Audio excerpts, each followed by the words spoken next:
цэврээд ингээд айгуу тийм сэтгэлд нь ингээл яг ээж шиг л мэдрэмж төрүүлсэн юм шиг байгаа юм. Тэгээд ингээд надад салахгүй байгаа юм байна гэж одоо би чинь бүр дараа нь ингэж баахан уйлаад бүлцийтэл уйлсан шүү дээ. Өөрөө зүгэлцгэр.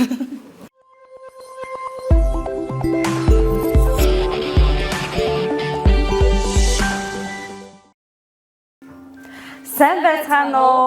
Энэ өдрийн мэндийг хүргэе. Mobis тусгай хэрэгцээд боловсролын багшаар суралцж байгаа оюутнууд байна. Манай аав ээж хоёр хоёулаа хөгжлийн бэрхшээлтэй сонсголын бэрхшээлтэй хүмүүс ахгүй хоёулаа. Тэгээд ингээ аав ээжигээ ингээ анхаарад за нэг аав ээжтэй нэг ганц тусалчих юмсан. Нэг юм хийгээд өчнөөс ингээ бодоод тэгээд ингээд эхлээд мэрэгчлэлтэн болъё гэхээр мэрэгчлэлтэн политик манай Монгол улсад байдгүй юм байна. Энэ яг ингээд хөгжлийн бэрхшээлтэй үнтэй харьцах. Тэгээ ингээд хайгаад ингээд бүх сургуулиудаар үзсэн чинь арай Монгол улсын боловсролын их сургууль манай энэ сургууль тарай ганц байдаг. Тусгай хэрэгцээ боловсролын багш гэдэг танхим байдаг болохоор нь л энийг сонгож орж ирсэн. За миний хувьд болохоор анх яг 10 дугаар ангидаа сувилалд амраад тэгээ яг тэн дээр амралтанд ирсэн сонсголгүй ээж охинтойгоо тохионы хэлээр харилцаж байсан 6 настай охинтойгоо. Тэгэл би тэр өдрөөс хойш хөөх энэ ийм тохионы хэл гэж ийм юм байд юм байна. Тэгвэл яг энэ мэрэгчлэр холбоотой ямар мэрэгчлээд юм бол гэд тусгай хэрэгцээд багшийн ангийг сонгоод суралцсан. Тэгээд ерөнхийдөө бол яг сонсголгүй болон сонсголтой үний тэр хэлийг түгээх зорилготойгоор яг энэ мэрэгчлээ сонгон суралцж байгаа. Анх 12 дугаар ангид ахта ямар мэрэгчлэр сурах вэ гэд нэлээд удаан бодсон байхгүй юу. Тэгээ бүр ингэ төгсөх болоод ээжтэй бүртгүүлэх гэдэг мэрэгчлээ сонгоогүй. Тэгээ тэр үед азтай ч юм уу азгүй ч гэх юм уу яг өвдөж таарад эмнэлэг твцсэн чинь тэнд нэг тэрэгэн цэртэй ах байсан. Тэгэл яг тэр ахтай ингээл коридорт таарал юм ярьсан чинь чи энэ тусгай боловсрол гэдэг мэрэгчлэр тусгай хэрэгцээд боловсролын багш гэдэг мэрэгчлэр сурвал ямар вэ? Ийм тэнхэм ингээд саяхан нэгдсэн гэсэн ингээд яг тэр үед ингээд надад анх ингээд энэ мэрэгчлийг таниулж байгаа байхгүй юу. Тэнгүүт нь би яг нэрээ хөгжлийн мэрэгчлэлтэй хүмүүс яг хаагур байд юм бэ? Бид нар ерөөсөө ингээд харж байгаагүй нийгэмд ингээд хаана явдгийг нь хамт сурж байгаагүй болохоор ерөөсөө мэдгүй. Тэм болохоор нэлээд сонирхоод энэ ангид яаж орох уу гэж ээшээд судлаад анх орж исэн байгаа. Анх 19 онд элсээд тэгээ монгол хэлний шалгалт одоо ээшийг үнсэлж энд ангид ордог. Хэрвээ чи 650-аас дээш авч чадах юм бол 70%, 750-аас дээш авч чадах юм бол 100%-ийн тэтгэлэгтэйгээр сурах боломжтой байдаг. Би үнэхээр азтай яг анх 650-аас дээш авч таарад 70%-ийн тэтгэлэгтэй орж исэн. Тэгээд хэрвээ чи 3 голчаа хадгалж яваад ээж чадхал юм бол төгсөн төгслөө 70%-ийн тэтгэлэгтэй сурч чадна. Энэ нь ар гэрд чинь өөрт чинь ч гэсэндээ маш хэрэгтэй. Чи давхар тэр 70%-ийнхаа тэтгэлгээр өөр юм ч гэсэндээ давхар өөрийгөө хөгжүүлэх боломжтой байдаг болохоор үнэхээр ашигтай байдаг байгаа шүү. Одоо 3 жил тэтгэлгээр сурж ийн дахиад 1 семестр л одоо яг дүнгээ хадгалж сурч чадах юм бол төгснөө. Чинийх ямар тэтгэлгээс? Минийх болохоор нөө буцалтгүй тусламж болохоор. Ягаад гэвэл миний аав хоёр хоёулаа хөгжлийн бэрхшээлтэй.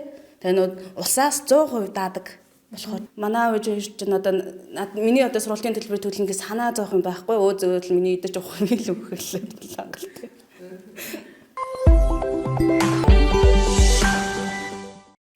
За миний хувьд болохоор яг миний тэтгэлэг болохоор яг Монгол улсад байдаг тэтгэлгүүд нэгээс яг өөрөө сонгож судлаад тэгээд анкет өсөлтөө өгөө тэтгэлгээ яг авч ирсэн. Тэгээ одоо яг тэрнгээрээ эзэмшээд ерөөд бол 3 дахь жилдээ тэтгэлгээ хүртэж аваа.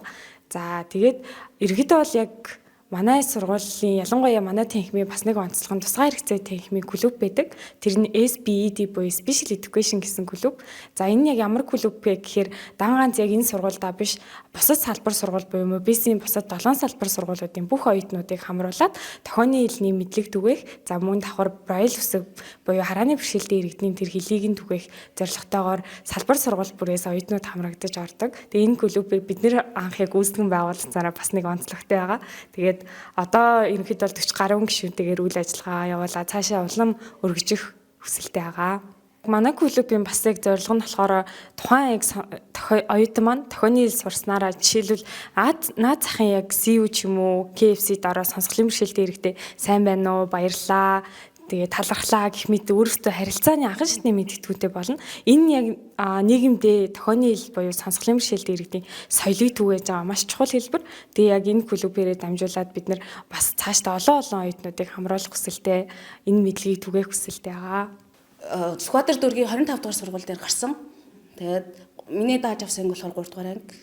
Манай ингээд ер нь анзаараад хахад манай энэ тусгай сургуульд маань болохоор минийх одоо оюун ухааны бэрхшээлтэй хүүхдүүдээ сургуулахгүй ер нь бол тэгээд хамгийн дээдлэлтэй л 10 хүүхдтэй байдаг анги байхгүй юу? Ангиуд байдаг. Тэгээд манайх болохоор яг хамгийн дээдлийн хүүхдүүдтэй 10 хүүхдтэй анги байгаа. Тэгээд хүүхдүүд болохоор ч тэр юм айгүй хөөрхөн байдэн шүү дээ. Манайд чинь тэгээд айгүй хөөрхөн эрхлүү би чинь нэг одоо тэнд очил ээж болно, нэг бол тогооч болно, асрагч чийчин олон төрлийн мэрэгжлийг одоо тэнд очил эзэмшлээ шүү дээ. Яг ингээд миний хувьд л айгүй тийм эмзэг байсан байхгүй. Би яг тэрний дараа бодоод уйлж мөвлөөд тэгээд тэр нь болохоор ингээд би нэг өөр танилцах маягаар зүгээр өөр анги руу орсон. 3 дугаар анги болоод тэгсэн чи тэнд ингээ хүүхдүүд ингээл надад ингээд эрхлэхийн хувьд л эрхлээл тэгэл ингээл өмүүлэх нь өвлөөл нэг хүүхд ингээл айгүй нэг тийм ганцаар байсан. Тэгэхээр би хүүе чи ингээд болохгүй шүү дээ. Нааш ингээд хамт ингээ хичээлээ хийгээд ингээ нэг тэрсэн чи надаас салхаа байгаад бүр уйлаад орилоод бүр хичээлээ бүр таран тартал намайг тэрээдсэн байхгүй юу. Тэгэхээр би ингээд гайхаад багшаа энэ яагаад ингээ намайг тэрээд байгаа юм болоо. Энэ одоо сони тэгэл би нэг гайхаад ингээ асуусан чи хараа өнөр бүлгийнх гэхээр би гайхаад энэ одоо өнөр бүл гэж юу юм болоо гэд тэгсэн чи хараа найз нөхдөөс ингээ ангийнхаа хүүхдүүдээс асуусан чи хараа асрамжийн газрын хүүхдээс чи таарад тэгэхээр би ингээ асрамжийн газрын хүүхдийн ингээ тэрээд ингээ айгуу тийм сэтгэлд нь ингээ яг ээж шиг л мэдрэмж төрүүлсэн юм шиг байгаа юм. Тэгээд ингээ надаас салахгүй байгаа юм байна гэж одоо би чинь бүр дараа нь ингээ баахан уйлаад бүлцээтэл уйлсан шүү дээ. Өөрөө зэн бүлцгэр. Бид нар болохоор яг сая 3 дугаар курсынхаа хүрээнд 29 дугаар сургууль дээр яг бид хоёр дадлагт гарсан. Тэгээд яг 29 дугаар сургуулийн сонсголын бэрхшээлтэй хүүхдүүдийн яг сургууль. Тэгээд яг энэ дээр 12 дугаар анги буюу ахлах ангийн хүүхдүүдийг дагалдаад за тэгээд тэн дээр яг юмар онцлог зүйлтэй байсан бэхээр нөгөө нэг дадлагын хүрээнд хичээл заах хэвээр. Тэг хичээл зааж ирсэн чинь тохионы хэлээр заах хэвээр. Тэгээд тохионы хэлээр яг тэр хүүхдүүдэд мэдлэг түгээгээд давхар нөгөө амаараа яриад хичээлээ ингээ заах. Тэр нь бүр онцлогтой байсан. Дараа нь яг яагаад сонсголгүй хүүхдүүдтэй ингээд тохионы хэлээр л харилцаж явах хэрэгтэй байна. Сонсголгүй хүүхдүүд маань ерөөсөө бүр яг бид нартай адилхан хүн юм байна. Тэгээд маш ингээд хөгжих боломжтой, бүх талаараа адилхан хөгжих боломжтой. Ганц яг одоо сул тал нь гэх юм уу? Тэр нь сонсохгүй л болохоос бид нартай адилхан хүн юм байна гэж яг тухайн үеэс бүр ингээд гинт бодоод тэг яг тохионы хэл гэдэг ямар чухлыг мэдрээл маргааш нь уйлж очивол за тохионы хэлээ сайжруулъя, улам илүү мэрэгжлийн хэлмэрч орчуулагч болъё гэдэг зорилготой дадлагынхаа хүрээнд илүү мэрэгжлээ таньж мэдсэн. Энэ нь бүр ингээд маш гоё нэг дорсомжтой чухал үйл явдал миний амьдралд тохиолдсон байгаа. Ирээдүйд яг хэн болохыг хүсэж байгаа талаараа би бодож үзэж байгаагүй байхгүй юу? Өмнө нь дадлагт гарахынхаа өмнө тэгээд яг дадлагт гарсны дараа манай ангийнханд ч бид нарт ч маш их дадлагт гарсан сургуулиас маань ажлын санал ирсэн. Тэгээд яг анзаараад нэрээ төгсөөд би чинь хаана ажиллах вүлээ? Төгсөөд би чинь хэн болох вүлээ гэж бодсон чинь одоо манай дээд үеийн төгсөлтүүд бүгд ингээд яг мэрэгжлийнхаа дагуу ажилд орцгооцсон. Бүгд ингээд ажиллаад бид нарт ч гэсэндээ дадлагын сургуулиас санал ирсэн. Яг миний хувьд гэх юм бол одоо яг дадлагт гарсан 29 дугаар сургуулиас маань бага ангийн багш болох санал хүртэл ирсэн баггүй юу?